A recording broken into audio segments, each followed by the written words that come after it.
અંકલેશ્વરના જૂના બોરવાડા બેટ ગામની પ્રાથમિક શાળામાં વનભોજનનું આયોજન કરવામાં આવ્યું હતું।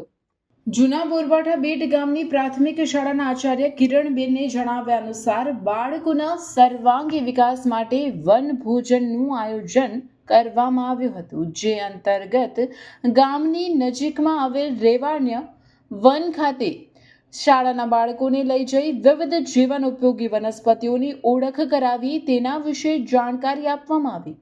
કાર્યક્રમના અંતે સર્વ વિદ્યાર્થીઓ અને વિદ્યાર્થિનીઓ શાળાના આચાર્ય અને શિક્ષક ગણો સાથે વનભોજનની મજા માણી। આ કાર્યક્રમમાં જૂના બોરવાડા બેટ ગામના સરપંચ પંકજ પટેલ, ગામના અગ્રણીઓ, શાળાના આચાર્ય, શિક્ષકગણ, વિદ્યાર્થીઓ અને વિદ્યાર્થિનીઓ હાજર રહેલ હતા। રેવા અરણ્ય મુકામે અમારી શાળાના બાળકો અને ગામના સરપંચશ્રી, ગ્રામ પંચાયતના સભ્યો અને એસએન સભ્યો સાથે અમે વનભોજનનું આયોજન કરવામાં આવેલ હતું, જેમાં તમામ બાળકોએ ખૂબ ઉત્સાહપૂર્વક ભાગ લીધો। બાળકો અહીંયા અવનવી વનસ્પતિઓના નામ જાણ્યા, તેના ઉપયોગો વિશે માહિતગાર થયા અને સાથે સાથે સર્વાંગી વિકાસના ભાગરૂપે વનભોજનનું આયોજન કરેલ હતું, જેમાં બાળકોને ખૂબ મજા આવી।